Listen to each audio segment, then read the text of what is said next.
This is IAQ Radio, Indoor Air Quality Radio, the voice of the indoor air quality industry, with your hosts, Radio Joe Hughes and the Z-Man, Cliff Zlotnick. And now, Radio Joe Hughes. Good day and welcome to IAQ Radio Plus. It's episode 722. This week we welcome Pete Consigli, John Isaacson, and the Z-Man, Cliff Zlotnick. Let's go to the next one.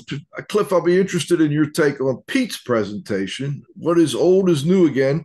Presentation on the roots of time and material versus unit cost pricing models.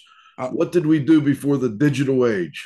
Well, most important thing is I was able to get all the previous presentations on one page. Okay, Pete's is a page and a half. So just to be fair, I think some of the things that Pete talked about is how to put a price list together, who is your customer, and really your customer oftentimes is the person who's guaranteeing the payment. I talked about different options in terms of pricing. You could utilize unit cost. You could use time and material. You could blend them together.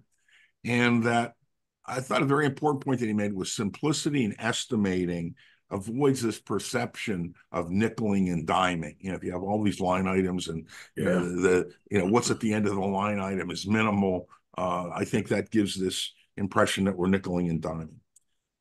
One of the key takeaways was that tomorrow's job may depend upon your last invoice. So if the people felt that they were overcharged or, we're not happy, chances are you're not going to get another project from them. He explained that the hourly rate of a painter is really from portal to portal. And in many situations, that's not for them painting 8 hours a day. It's for them painting about 5.5 hours a day.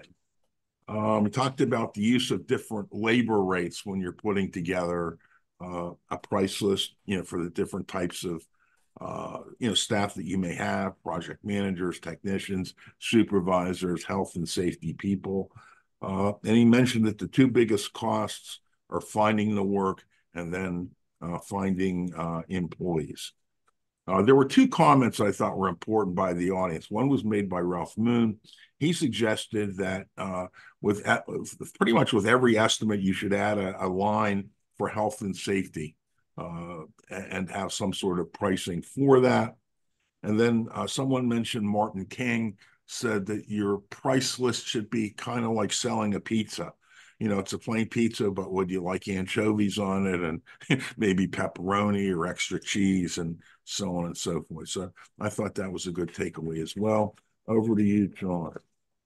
Yeah, presentation. It's funny, exactly like you titled it, what's old is new again. A lot of people, one of your many points, Cliff, is a lot of people try to complicate things when really it's a rather simple thing. I thought it was interesting when Pete, pointed out that time and material studies drive unit cost pricing, so they're associated. And I think that's what a lot of people miss now using Xactimate, not even utilizing the tool because it does break out what its assumptions are based on labor and materials and not utilizing that for production and timelines and budgeting. But like you said, who is your real customer? And the graphics were impeccable. There you go. Let's go to the TED Talk, using customized pricing guide as a competitive advantage. Managers would come from that inbox. Yeah. Right. Consigli says, in the pre-digital age, restorers asked insurers to be on their approved carrier list. Boy, have things changed. Yes, they have. Cliff? Okay. Let's see. Pete. He talked about positioning and that recent Trout, the authors wrote a book on positioning. Let's see. The restoration is always an expense. Scope dictates price. Liability affects scope. Poor communication increases liability. Losing control of the loss. Clients have the fear of being overcharged. The assurance of recommendations, having people recommend you is important. let's see. He said, don't tell them, sell them. Establish the need first, precondition the customer's mind, gain confidence of your clientele, establish a professional network of people you can rely on. The need sells the price. He's a believer in a personalized, published restoration pricing guideline. Leverage your strategy. Defending yesterday is far more risky than making tomorrow.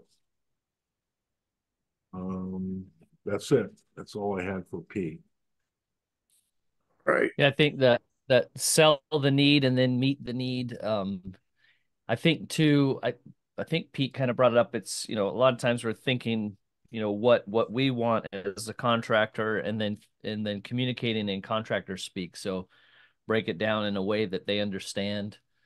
It's definitely something, as this relates to pricing, customers aren't used to seeing like an exactimate, estimate. And so helping them understand what that actually means so that you can tell them, what we are doing. But yeah, focus on what their needs are and then how your team is uniquely equipped to meet that need. And then the project should sell itself for the most part.